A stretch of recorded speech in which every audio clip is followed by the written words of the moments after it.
The Apollo University, University of Leicester, 35 lakhs fees for 3-year BTech CSE UK. Eshwar అనగానే ఇప్పుడు ఆ court మూవీలో song ఆ సిగ్నేచర్ మూమెంట్ స్టెప్స్ అనేది మాకు అలా రిజిస్టర్ అయిపోయింది అనమాట. రైట్. మీరు మాట్లాడుతూ కూడా ఇలా అంటున్నారు. చూసారా? కూర్చొని కూడా వేస్తున్నారు. మరి సిగ్నేచర్ Right. అలా అయిపోయింది. అండ్ అదే కాకుండా ఇప్పుడు ఉదయ్ భాను గారితో కూడా మంచిగా సాంగ్స్ చేయించేశారు. అంటే ఇది జర్నీ గురించి మాట్లాడుకునే ముందు ఫస్ట్ మీ గురించి మాట్లాడుకుందాం. ఐ థింక్ నా పేరు ఈశ్వర్ పెంటి, కొరియోగ్రాఫర్. ఇప్పుడు కొంచెం వింటున్న పేరు అనుకుంటున్నాను, కొంతమంది తెలుసు అనుకుంటున్నాను. అంతకుముందు 2009, 2014, 15లో చాలా టీవీ షోస్కి, చాలా మ్యారేజ్ ఈవెంట్స్కి, కార్పొరేట్ సంగీత్, చాలా బర్త్డే ఈవెంట్స్కి ఊరికే భారత్లో ఎగిరితే 200,000 రూపీస్, 100 రూపీస్తో స్టార్ట్ అయిన జర్నీ నాది. సో దాని తర్వాత ఇప్పుడు so called pre release event అంటున్నాం, ఆడియో లాంచ్ అనేవాళ్ళం అప్పుడు మనం. సో అవార్డ్ ఫంక్షన్స్కి, ప్రీ రిలీజ్ ఈవెంట్స్కి బ్యాక్గ్రౌండ్గా ఒక 30 మంది ఉంటే కార్నర్లో ఆడే వ్యక్తిని నేను. అట్లాగే స్టార్ట్ అయింది. ఎప్పుడు ముందుకు వస్తానా, ఎప్పుడు సెంటర్ ఆడదామా, ఎప్పుడు నన్ను ఎవరు గుర్తిస్తారా, ఎవరైనా చూసి నన్ను చూసి క్లాప్స్ కొడితే చాలు అనుకునే ఒక థాట్ నుంచి స్టార్ట్ అయిన ప్రాసెస్ అది. ఈ సో కాల్డ్ ఇప్పుడు సత్య మాస్టర్ ట్రూప్ అని, ఛానల్ డ్యాన్స్ ట్రూప్ అని, వాళ్ళు ఎవరైతే ఇప్పుడు చాలామంది లీడ్స్ ఉన్నారో అలాంటి స్టేజ్ వాళ్ళతో నేను చాలాసార్లు చేశాను.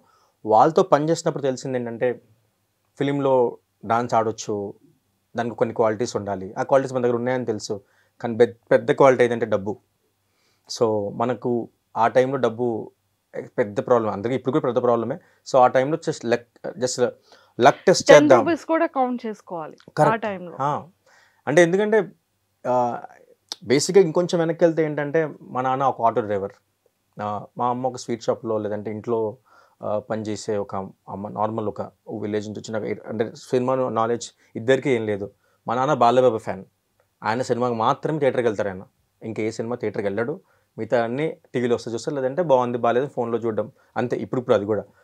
సో ఒక ఆటో డ్రైవర్ కొడుకు సినిమాలోకి వెళ్తా అంటే, ఒక ఆటో డ్రైవర్, ఒక మధ్యతరగతి కిందకి దిగు మధ్యతరగతి నాన్నకి ఎలా ఉంటుంది, ఏంటి రైడ్ ఎప్పుడు లేని మన ఫ్యామిలీలో లేనిది ఒక ఆటో డ్రైవర్ కొడుకు సినిమాలకు వెళ్ళడం, ఫ్యూచర్ ఎలా ఉంటుందని భయం ఉంటుంది కదా.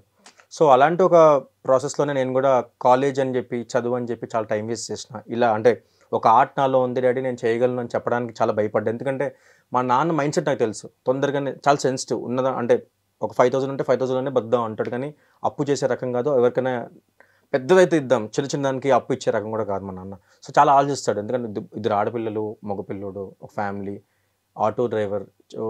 మీరు అనుకున్నట్టు రెగ్యులర్ ఆటో డ్రైవర్ కాదు. అంటే మీరు చాలా ఆటో డ్రైవర్ అనగానే కొన్ని వస్తాయి నెగిటివిటీ, అంటే కొన్ని ఉంటాయి. మా నాన్న ఆ టైప్ కాదు, చాలా గవర్నమెంట్ జాబ్ లాగా భావించే ఒక ఆటో డ్రైవర్ అనమాట. దాన్ని 30 years స్టిల్ మా నాన్న ఇప్పుడు ఆటో నడుపుతున్నాడు. ఇప్పుడు దాని మీదే మా నాన్న ఇప్పుడు ఇంట్లో ఏది ఉన్నా సరే మా నాన్న ఆటో డ్రైవ్ చేస్తున్నాడు. సో ఆ ప్రాసెస్లో నేను ఆటో డ్రైవర్ అనగానే డాన్సర్గా వెళ్తానగానే మా నాన్న కొంచెం రిస్క్ అయినా సరే, మా నాన్న లైఫ్లో పెద్ద ఒక డెసిషన్ తీసుకుందంటే నా గురించి ఇదొకటే, సరే నాన్న చెయ్యి చూద్దాం, కానీ ఒక 2-3 years టైం పెట్టుకో, ఆ తర్వాత కూడా అవ్వలేకపోతే మళ్ళీ ఫ్యూచర్ కోసం ఇంకోటి ఏదైనా ప్లాన్ బి పెట్టుకో అని చెప్పి ఒక సలహా ఇచ్చాడు. మా నాన్న నాలెడ్జ్కి భయంగానే ఇచ్చాడు చెప్పాలంటే. కానీ నా మైండ్లో ఏంటంటే, మా నాన్నకి చాలామంది చెప్పారు, అదేంటి అందులో పంపిస్తున్నావు, ఇందులో పంపిస్తున్నావు, చెడిపోతారు, తెలుసు కదా. సో కాల్డ్ చాలా రూమర్స్ వస్తూ ఉంటాయి, చెడిపోతారు, చేతికి అందడు, ఇట్లా చెప్పిన తర్వాత మా నాన్న ఎక్కడో, మా నాన్న పెంపకం మీద మా నాన్న నమ్మకం. సో ఈశ్వర్ అట్లా కాదు, చేస్తాడు ఏదో ఒకటి.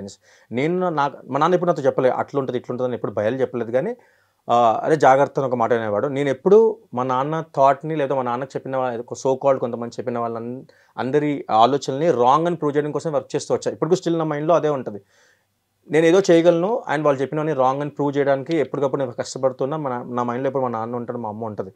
సో అట్లా స్టార్ట్ అయింది. చాలామంది, నా ఫస్ట్ సినిమా గబ్బర్ సింగ్, పవన్ కళ్యాణ్ గారి సినిమా, కెవ్వు కేక్ అనే సినిమాతో స్టార్ట్ అయింది. మా నాన్న సెట్కి వచ్చాడు, చూశాడు, చాలా పెద్ద చూసి, ఇది మనకు సెట్ అవ్వలేదురా, నేను వెళ్ళిపోతాను, నువ్వు చేసుకో అన్నారు. ఆ రోజు మా నాన్న ఇంకోటి ఏంటంటే, అప్పుడు నేను డబ్బులు ప్రాబ్లం అని చెప్పాను కదా, మా నాన్న కోసం ఎప్పుడూ ఏం చేయలేదు. కానీ ఫస్ట్ టైం ఒక 3 lakhs అప్పు చేశాడు నా కోసం. అదే పెద్ద డెసిషన్ తీసుకున్నాను, రిస్క్ అంటారుగా. మనకు అదే పెద్ద రిస్క్. 3 లక్షలు తీసుకుంటున్నారు వెళ్ళి వాళ్ళ దగ్గర అడిగి, మరి నీ ఇష్టం అంటే. మా నాన్న కళ్ళలో పెద్ద అద్భుతాన్ని చేసిన ఫీలింగ్ లాగా ఉండేటప్పుడు. ఏంటి అంత భయపడుతున్నావు అంటే, నేను ఎప్పుడు తీసుకోలేదు, అప్పులు గిప్పులు ఏం తీసుకోలేదు, కావాలంటే ఇచ్చంగానే తీసుకోలేదు. ఉన్న దాంట్లో బెస్ట్, ఉన్న దాంట్లో ఉండేవాళ్ళం. మీకు కూడా అదే, లేకపోతే లేదని చెప్పినా ఉన్నప్పుడు తీసి పెట్టినా అంతే. ఒక మిర్చి బజ్జీ పునుగులు ఉంటే హ్యాపీ, డీడీ ఛానల్లో టీవీ వస్తే హ్యాపీ. సో అంత హ్యాపీ, అలాంటి ఒక స్టేజ్లో ఉండే. సో 3 lakhs అప్పు తీసుకొని చేస్తున్నా, మరి నన్ను కూడా మైండ్లో పెట్టుకో అన్నట్టుగా ఒక చిన్న దీనికి 3 lakhs అప్పు చేశారు కార్డ్ కోసం. సో నేను డాన్సర్గా చేస్తున్నప్పుడు హీరోస్ వెనకాల పెద్ద పెద్ద హీరోస్ వెనకాల పెద్ద పెద్ద సెట్స్లో ఆడాలంటే ఒక కార్డు తీసుకోవాలి. ఆ కార్డు ఉంటేనే మనకి కార్డ్ అండ్ క్వాలిటీస్ ఉంటేనే మనకి రైట్ చేయడానికి. సో ఐడెంటిటీ ఉండాలి దానికి అని చెప్పేసి అన్నారు. సో దాని తర్వాత ఐడెంటిటీ అంతా బాగుంది, సరే చెక్ చేద్దాం మన లక్ అని చెప్పేసి ఆడిషన్స్ ఉన్నప్పుడు వెళ్ళాను నేను. ఆడిషన్ ఉన్నప్పుడు ఒక 300-350 మెంబర్స్ వరకు చాలామంది ఉన్నారు. అందులో నేను టాప్ 10లో కొంత నా పేరు వచ్చిన తర్వాత టాప్ 5లో పేరు వచ్చింది. అంతా బాగుంది. మెయిన్ డబ్బుల కోసం చూసినప్పుడు నేను చేసినప్పుడు కొన్ని షోస్ ఉన్నాయి కదా, కొన్ని షోస్ దగ్గర అరేంజ్ చేస్తే ఒక 15,000 అయినాయి నా దగ్గర, కానీ కావాల్సిన 3 lakhs. సో ఇంకా అవ్వదు అనుకున్నా. సర్లే సెలెక్ట్ అయ్యాం కదా, మనం పనికి వస్తామని అర్థమైంది కదా, వదిలేద్దాంలే అనుకున్నా. కానీ మా నాన్న ఆ టైంలో ఒక డెసిషన్ తీసుకుని, సరే పెద్ద పెద్ద హీరోస్ దగ్గర పని చేయొచ్చు అంట కదా అని మా నాన్న మళ్ళీ రివర్స్ నన్ను ఎంకరేజ్ చేశాడు. అదేంటి 3 lakhs అంట కదా అంటే, లేదు చేద్దాం రా, అడుగుదాం, నీకు తెలిసిన చాలా మంది కదా, నీ పేరు చెప్తే ఇస్తారు కదా అనేసి అంటే, తర్వాత మా నాన్న తెలిసిన సోకాల్డ్ ఒక అంకుల్ దగ్గర అడిగి ఇచ్చేస్తే మా నాన్న భయంతోనే తీసుకున్నాడు, భయంతోనే వచ్చి కట్టాడు. కానీ ఫస్ట్ టైం పవన్ కళ్యాణ్ గారు సినిమా చేయడం ఇవన్నీ చూసి నాకు కొంచెం ఇక్కడ నమ్మకం వచ్చింది. కానీ తర్వాత స్లోగా ఆల్మోస్ట్ అందరు హీరోస్ వెనకాల ఆడుతున్నాను. మహేష్ బాబు గారు అందరు వెనక almost Shekhar master, Jani master, నేను అడ్మైర్ చేసే రాసుందర్ master, Brinda master, Dinesh master, Baba Bhaskar master అందరి దగ్గర వర్క్ చేశాను. అండ్ తర్వాత కొన్ని ఇయర్స్ తర్వాత రఘు మాస్టర్ దగ్గర, విజయ్ బిన్ని మాస్టర్ దగ్గర అసిస్టెంట్గా చేశాను. అసిస్టెంట్గా చేసిన తర్వాత మాస్టర్ అవ్వడానికి ఒక ఐడియా, కొంచెం మెచ్యూరిటీ వచ్చింది అనిపించింది. నేను కూడా మాస్టర్గా వెళ్ళాలి, నేనేంటో ఇండివిజువల్గా ప్రూవ్ చేసుకోవాలి అనే ప్రాసెస్లో మాస్టర్ అయ్యాను. ఒక సినిమా చేస్తున్నాను అప్పుడు, స్టాండప్ రాహుల్ అనే సినిమా, లాక్డౌన్. ఇంకా అనుకున్నా, మా నాన్న వచ్చి మా నాన్న భయంతోనే అంటాడు ఏ మాట అన్నా కూడా. మా అమ్మ కూడా అంతే, ఊరికైనా మాస్టర్ అయ్యేవరా, కనీసం డాన్సర్గా ఉంటే 4 డబ్బులు వచ్చేవి, ఎవరో ఒకరు ఫోన్ చేసేవాళ్ళు లాక్డౌన్ ఎత్తిన వెంటనే. ఇప్పుడు మాస్టర్ అయ్యో, ఎవరు ఫోన్లు చేయరు, నీ ఇండివిజువల్ లైఫ్ నేను పట్టించుకోరు. ఇప్పుడు నువ్వే 10 మందికి పని చెప్పాలి. డాన్సర్ ఉంటే నీకు పని చెప్పే వాళ్ళు ఉంటారు, ఫోన్ కాల్ చేసేవాళ్ళు. కానీ ఇప్పుడు నువ్వు మాస్టర్ అయిన తర్వాత నీకు ఎవరు డాన్సర్ కాల్ చేయరు, నువ్వే ఇప్పుడు కాల్, కానీ నీకే దిక్కులేదు కదా అనే ఒక స్టేట్మెంట్లో ఉండే అనమాట. ఇంకా ఆ ప్రాసెస్లో కొంచెం నా లైఫ్ని ఎవరో పాజ్ చేసినట్టు, ఎవరో వెనక్కి లాగుతున్నట్టు, లేదంటే ఏదో తప్పు చేసిన ఫీలింగ్ నాకు క్రియేట్ అయింది లాక్డౌన్ వల్ల. ఎందుకంటే నేను ఎవరో ఇంకా తెలియదు, అసలు ఎవరు తెలీదు, ఏదో చేస్తున్నా అన్నప్పుడే ఇట్లాంటి లాక్డౌన్ రావడం, సినిమాలు అయిపోవడం, మీకు తెలిసి చాలామంది లైఫ్లో ఒకటి జరిగింది. కానీ ఇప్పుడు మన ఇండివిజువల్ లైఫ్ స్టార్ట్ చేసినప్పుడు ఏదైనా నెగిటివిటీ వచ్చినప్పుడు ఎట్లుంటుందంటే, తప్పు చేసిన ఫీలింగ్ వచ్చేస్తుంది. చాలాసార్లు బాత్రూమ్లకి ఏడ్చిన రోజులు ఉన్నాయి, క్వశ్చన్ చేసుకున్న రోజులు, అద్దంలో చూసుకుని తప్పు చేశానా అని. చిన్నప్పుడు ఇంకా చాలా కప్పుకొని ఏడ్చిన రోజులు ఉంటాయి. దీన్ని ఎట్లా ఓవర్కమ్ చేయాలో అర్థం కావట్లేదు, ఏదో నేర్చుకోవాలి, ప్రతిదానికి ఒక రీజన్ ఉంటుంది కదా, ఈ రీజన్ ఏదో ఉంది అనుకున్నాను. మీకు తెలుసు, ఏ కొరియోగ్రాఫర్ కూడా మాంటాజ్ సాంగ్స్ చేయడానికి, స్టోరీ టెల్లింగ్ సాంగ్స్ చేయడానికి మాస్టర్ అవ్వడు. సో కాల్డ్ డాన్స్ సాంగ్స్ చేస్తేనే మనకు గుర్తింపు వస్తుంది. ఇప్పుడు కూడా మీరు కథలెన్నో చెప్పారని మూమెంట్ చూస్తే నా వరకు వచ్చారు, కానీ ఆ సాంగ్లో చాలా మంచి స్టోరీ చెప్పాను నేను. వాళ్ళు మంచి మంచి మౌంటేజెస్ ఉంటాయి వాళ్ళ మధ్య మూమెంట్ లాస్ట్లో ఉంటుంది. సో అట్లాంటి మూమెంట్స్ని అంటే ఒక సాంగ్లో ఒక ఎమోషన్ చెప్పడానికి, ఒక ఎమోషన్ బిల్డ్ చేయడానికి నాకు ఆ నాలెడ్జ్ లేదు. కానీ లాక్డౌన్లో కదా నాకు హెల్ప్ అయింది. లాక్డౌన్లో ఏం చేశానంటే, చాలా రకాల సినిమాలు, అన్ని లాంగ్వేజ్ సినిమాలు చూడడం, నేను వర్క్ చేసిన రఘు మాస్ దగ్గర, నేను పనిచేసిన విజయ్ బెన్ని మాస్ దగ్గర వాళ్ళు మౌంటాజ్ చేసినప్పుడు చేసిన అబ్జర్వేషన్, అదంతా వర్కౌట్ చేసి తర్వాత ఓకే, మనకు item songs, introduction songs, dance songs, set సాంగ్స్కి ఆల్రెడీ కేర్ ఆఫ్ అడ్రస్ కొంతమంది మాస్టర్స్ ఉన్నారు. ఆ పాట రాగానే పలానా అనగానే పలానా మాస్టర్ పేరు వచ్చేస్తుంది. సో ఇప్పుడు మనం ఆ కేటగిరీ కాంపిటీషన్ ఇవ్వడం చాలా కష్టం ఇప్పుడు నేనున్న స్టేజ్కి. సో కాంపిటీషన్ లేని కేటగిరీ ఏంటి ఉందంటే మౌంటాజ్ సాంగ్స్, స్టోరీ టెల్లింగ్ సాంగ్స్ ఉన్నాయన్నమాట. సో అప్పుడు నేను ఒక మౌంటాజ్ సాంగ్ మాస్టర్గా బయటికి చెప్పుకొని దాని మీద వర్క్ చేయడం స్టార్ట్ చేశాను.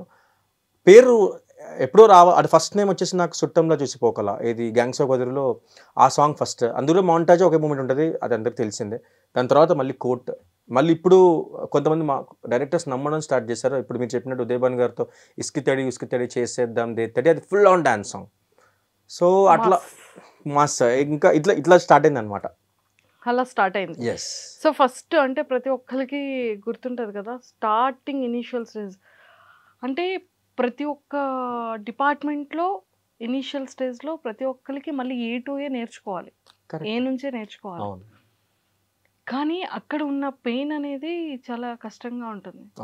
అరే వాడిని పిలిచారు నన్ను పిలవలేదేంటి, అరే వాడు మిడిల్లో ఉన్నాడు నన్ను పిలవలేదేంటి, ఒకేసారి వచ్చాం కదా. సో ఎక్కడో ఏదో సంథింగ్ ఇన్ఫ్లుయెన్స్ రికమెండేషన్ ఉంటుందా అనిపిస్తూ ఉంటాయి, కొన్ని సందర్భాల్లో జరుగుతూ ఉంటాయి. సో ఇనీషియల్ స్టేజ్లో మీరు తీసుకున్న ఫస్ట్ పేమెంట్ ఏంటి, ఎంత పేమెంట్ నుంచి మీ ఇన్కమ్ ఎలా స్టార్ట్ అయింది, మీరు ఇక్కడ ఎక్కడ ఉండేవాళ్ళు, మీ లివింగ్ లైఫ్ ఎలా ఉండేది? అంటే లైక్ మనం ఏదైనా కొనుక్కోవాలి అంటే ఆలోచించాలి, తినాలి అంటే ఆలోచించాలి, మీకు వచ్చే ఇన్కమ్ని దాన్ని ఎలాగ డివైడ్ చేసుకొని సర్ది పెట్టేవాళ్ళు? సో ఇనిషియల్ స్టేజ్లో మీరు ఇన్కమ్ అంటున్నారు కదా, ఇన్కమ్ ఉండదు. కొన్నిసార్లు మనం ఏంటో తెలియడం కోసం, మనకు పరిచయం అవ్వడం కోసం ఫ్రీగా చేసేస్తాం. అంటే మనకు పలానా గ్రూప్లో మనల్ని జాయిన్ అవ్వాలంటే మనం డబ్బులు ఇస్తేనే వస్తామనే అనే రైట్ మనకు, అంటే అర్హత ఉండదేమో అని తెలీదు. పిలిస్తే ఎక్కువ, చేస్తే ఎక్కువ అనే స్టేజ్ నుంచి వచ్చాను. అంటే మనం వెళ్ళి అన్న మీ గ్రూప్లో చేయొచ్చా అని అడిగితేనే వాళ్ళు ఓకే అంటే చాలు, ఓకే అనే పదం కోసం వెయిట్ చేస్తాం. ఇంకా మీరు మనీ అనేది చాలా దూరం విషయం. సో వెళ్ళిపోయిన తర్వాత అన్న ఓకే అనగానే ఆ రోజు రేపు వెళ్ళి చేస్తున్నాం కదా అనేసి బట్టలు కొనుక్కోవడం, ఉన్న దాంట్లోనే ఏదో ఒకటి అడ్జస్ట్ చేయడం, షూ ఏదో కొనుక్కొని ఇట్లా హీరోలాగా వెళ్ళడానికి. అప్పుడు ఇంకా ఎక్కువ కథలు పడుతుండే, ఇట్లా వెళ్ళిపోయి కనబడుతుంటే నేనే ఇట్లా అని కనబడుతుండే ఆడమన్నప్పుడు. కాకపోతే నాకు ఒక చిన్న అప్పుడు ఒక అలవాటు ఉండేది ఏంటంటే, ఆడడం బాగానే ఆడతా, కానీ తప్పు చేసిన తల కిందకి వేసుకుని ఆడతా. ఇట్లా చూడొద్దంటున్నా, చూస్తూనే ఉన్నా, తల పైకి వస్తే మళ్ళీ మూమెంట్ మర్చిపోతా. సో అట్లాంటి స్టేజ్లో ఉంటుండే. ఆడాలని మనసులో ఉంది, ఆతృత ఉంది, ఇంట్రెస్ట్ ఉంది, కానీ ఆడుతున్నప్పుడు మాత్రం నేను ఫేస్ చేయలేను. ఇప్పుడు అదే ఇన్స్టెడ్ అట్లా ఉండేది ఆ టైంలో. ఇట్లా చాలా హెవీగా ఆడతా, ఎక్స్ప్రెషన్ కూడా చాలా కిందికి బాగా ఇస్తాయి. మీరు కెమెరా కింద పెట్టుకోవాలి. ఇంకా అప్పుడు వస్తున్నా మళ్ళీ పైకి చూస్తే వస్తున్నా ఏమో నన్ను చూస్తున్నారు రేడు అని చెప్పి నన్ను ఎవరైనా ఇలా నన్ను ఒకసారి ఇలా చూసారంటే అమ్మ నేను తప్పు చేస్తాను, అందుకే ఇలా చూస్తున్నట్టు నన్ను ఎందుకు ఇలా చూసి ఈ సాంగ్ పక్క వెళ్ళి ఇది వచ్చేస్తుంది. కిందికి వెళ్తే మళ్ళీ నన్ను ఎవరు చూడట్లేదు, నేను మళ్ళీ ఆడతాను. సో అప్పుడు ఏదైతే నేను ఫ్రీగా చేసినప్పుడు ప్రాసెస్లో ఇది కొంచెం తగ్గించుకున్నా. తల పైకి వేసి స్టేజ్ ఫియర్ ఎక్కువ ఉండేది. కింద చాలా గట్టిగా ఆడ ఒక మనిషి పైకి వెళ్ళిన తర్వాత మొత్తం మర్చిపోతారు అంటే మీకు తెలుసు. కానీ నన్ను ఎవరు చూడట్లేదు, నేను కార్నర్లో ఆడుతున్నా, కానీ ఆయన కూడా భయంతో ఆడతా. సో తర్వాత మెల్లిమెల్లిగా కన్విన్స్ మాత్రం ఇవ్వడం స్టార్ట్ చేశారు. రెగ్యులర్గా వస్తున్నారు కదా అని చెప్పేసి, అరే ఎట్లా వస్తున్నారంటే నా బస్సులో వస్తున్నా, ఒక్కోసారి నడుచుకుంటూ వెళ్ళేవాడిని. నేను అప్పుడు రామ్నగర్లో ఉంటుండే అనమాట. మా రామ్నగర్ సికింద్రాబాద్ సైడ్, పద్మనాభ నగర్, రామ్నగర్, పార్షిగుట్ట అటువైపు ఉంటుండే. అక్కడ నుంచి విఎస్టీ వరకు నడుచుకుంటూ వెళ్తుండే. విఎస్టీ నుంచి బస్సు ఒక్కొక్కసారి డబ్బులు టికెట్ తీసుకోకుండా ఎడ్జెస్లో నించోండి, డబ్బులు కరెక్ట్ కండక్టర్ రాగానే దిగిపోయి అక్కడి నుంచి ఎడ్జ్లో ఉండి, అంటే అది ఇది అంటే ఎందుకంటే ఆ రోజు ఒక 20 రూపీస్ మిగులుతాయి. నడిచిన తర్వాత నడుస్తాను, నడిచిన తర్వాత అక్కడ నుంచి 20 రూపీస్ టికెట్ తీసుకోవాలి. ఇప్పుడు టికెట్ తీసుకోవాలి, స్కిప్ చేయొచ్చా అనే ఆలోచన వస్తుంది. ఎందుకంటే 20 రూపీస్ వచ్చేటప్పుడు పనికి వస్తుంది, ఎందుకంటే వచ్చేటప్పుడు అలా చేయలేము, చాలా రఫ్ ఉంటుంది. సో ఎడ్జస్ట్లో నించోని కరెక్ట్ కండక్టర్ ఆడ ఉన్నప్పుడు చూసుకొని కరెక్ట్ కండక్టర్ రాగానే దిగేసి మళ్ళీ అక్కడ నుంచి నడుచుకుని వెళ్ళిపోయి, సో అట్లా చాలాసార్లు అట్లా చేస్తుండే. సో కొంత స్టేజ్ తర్వాత కన్విన్స్ చేయడం స్టార్ట్ చేశారు. కొంత స్టేజ్ తర్వాత అరే చేస్తున్నావు రెగ్యులర్గా, మొత్తం కలిపి ఇంత 500, 600, 1000 రూపీస్ అలా ఇవ్వడం స్టార్ట్ చేశారు.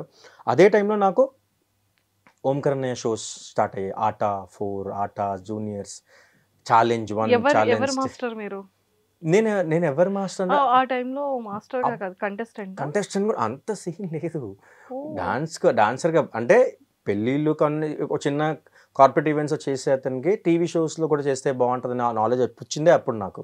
సో వచ్చిన తర్వాత ఇంకా గట్టిగా చెప్పాలంటే నేను డాన్సర్గా ఆడతానని చెప్పేసి మా ఫ్యామిలీకి తెలిసింది మా బాబాయ్ వల్ల, మా డాడీ వాళ్ళ తమ్ముడు. మా పెద్ద బాబాయ్ మ్యారేజ్లో నేను ఆడుతున్నా, భారత్లో ఆడుతున్నా, ఇష్టం వచ్చినట్టు ఆడుతుంటే అప్పటి నుంచి ఒక చిన్న ఫోకస్ షిఫ్ట్ చేస్తే మా చిన్న బాబాయ్కి అరే ఇటు బాగానే ఆడుతున్నాడు, ఏదో చేయొచ్చులే అని చెప్పి అనిపిస్తే అప్పుడు నేను ఒక కళామృతం డాన్స్ అకాడమీ అనే ఒక డాన్స్ అకాడమీని తీసుకెళ్తే అక్కడ వాళ్ళు రెగ్యులర్గా చేసే ఈవెంట్స్లో నాకు నేర్పిస్తూ చేశారు. అప్పుడు సతీష్ మాస్టర్ ఒక అతను మాస్టర్ ఉండేవారు, ఆయన చేశారు. అప్పుడు ఈవెంట్ నడుచుకుంటాడాలు, బస్సులో స్కిప్ చేయడాలు, 10 రూపీస్ 20 రూపీస్ కూడా సేవ్ చేయడానికి ఎడ్జెస్లో నించొని. ఇప్పుడు ఆలోచిస్తే అప్పుడు దిగుతున్నప్పుడు పడిపోతే ఏంటి అంటే ఆ ప్రాసెస్ కండక్టర్ దగ్గరకు వస్తాడంటే స్టార్ట్ అయ్యేది. అప్పుడు ఒకసారి బస్ ఫాస్ట్గా ఉండేది, ఇదేంటి వచ్చేస్తున్నాడు బస్ ఫాస్ట్ అని కరెక్ట్గా స్పీడ్ బ్రేకర్ రాగానే కొంచెం స్లో అవుద్ది కదా, ఆ టైంలో దిగేసి స్లిప్ అయినా కూడా మళ్ళీ ఏం పర్లేదు అనుకొని మళ్ళీ స్టైలిష్గా వెళ్ళిపోయి అట్లా చాలా చేస్తారు. షూ చిరిగిపోయేది ఒక్కొక్కసారి, దాన్ని మళ్ళీ దారిలో కుట్టించుకొని ఏం తెలియకుండా మళ్ళీ పెయింట్ వేసుకొని లేదా బ్లాక్ ప్లాస్టర్ పెట్టేసుకొని స్టైలిష్గా వెళ్ళిపోయి కనబడుతుందంటే కొంచెం ఇది కవర్ చేసి ఇట్లా హాయ్ అంటే స్టైలిష్గా ఇట్లాంటి చేస్తుండే అనమాట. వెళ్ళిన తర్వాత చేస్తున్నాం డాన్స్ ప్రాక్టీస్ అంతా అయిపోయిన తర్వాత అక్కడ తెలిసింది టీవీ షోస్కి ప్రమోట్ చేస్తున్నారు మమ్మల్ని అని. ప్రమోషన్ సెన్స్ ఆయనకు ఒక బ్యాక్గ్రౌండ్ ఉంది, ఇన్రోల్ చేసాం కాబట్టి కలిసి చేసాం కాబట్టి అరే పేమెంట్ కొంచెం ఎక్కువ వస్తుందా అని, ఎక్కువేం ఉండదు, అదే 500 ఎక్కువ వస్తుంది అంతే. కానీ ఆట ఛాలెంజ్ అంటే అప్పుడు చాలా ఫేమ్ కదా. సో అప్పుడు భరత్ అన్న, సన్నీ అన్న, ఆట సందీప్ అన్న, పవన్ సునీల్ అన్న, వీళ్ళందరూ మాకు సెలబ్రిటీస్. ఇప్పుడు కూడా అడ్మైరింగ్ రెస్పెక్ట్ ఉంది. సో అప్పుడు వెళ్తున్నప్పుడు చూస్తే వెనకాల ఆడుతున్నాం, ఇంకా ఫుల్ డాన్స్. మీకు తెలిసిందే ఇంకా అప్పుడు ఓంకార్ అన్న షోస్ అంటే ఇంకొక హవా. ఓంకార్ గారి షో అంటేనే ఒక ఎక్స్పెక్టేషన్ సో ఉంటుంది. సో ఓంకార్ అన్న షోస్కి అప్పుడు డాన్సర్కి వెళ్తున్నా కూడా మేము కంటెస్టెంట్గా ఫీల్ అయ్యేవాళ్ళు. నేను చలవే రేపటి నుంచి మేము ఛాలెంజ్ స్టేజ్ మీద చేస్తున్నాం, ఆటా స్టేజ్ మీద చేస్తున్నాం, తోప్ డాన్సర్లో మేము అనే ఒక ఫీలింగ్ ఉంటుంది కదా. అందుకని లేదు ఏడిపోతుంటే ఆటా స్టేజ్ ఛాలెంజ్ రా, మేము మీకు తెలియదు రా, మేము అంత పిల్లలు రా అనే స్టేజ్లో ఉంటుండే. ఆడికి వెళ్ళి భరత్ అన్నతో ఫోటో, సన్నీ అన్నతో ఫోటో దిగుతున్నప్పుడే మేము సెలబ్రిటీ అంటే అసలు ఇంకా మహేష్ బాబు, రామ్ చరణ్ గారు దిగితే ఇలా ఆ జోన్లో ఉంటుండే. మేము తెలీదు, చాలా అమాయకంగా. సో ఆడుతుండే ఇచ్చిన తక్కువ పేమెంట్లో కూడా ఇక్కడికి వచ్చాం కదా, నెక్స్ట్ ఎక్కడికైనా వెళ్తామేమో అనే ఒక హోప్తోనే ఉంటుండే. రోజు ఒక హోప్, అందరికైనా ఏ ఒక ఆర్టిస్ట్ కైనా హోప్. Okay, yes, hope. ఈ ఒక 3 పదాలు ఉంటాయి ప్రతి ఆర్టిస్ట్కి. ఎస్, యు ఆర్ ఇన్ అనేది, తర్వాత ఒక హోప్ అని కూడా ఉంటుంది కదా అది, అండ్ తర్వాత ఓకే. ఓకే మనం చూసి ఓకే అనాలి, లేదా ఎస్ అనాలి.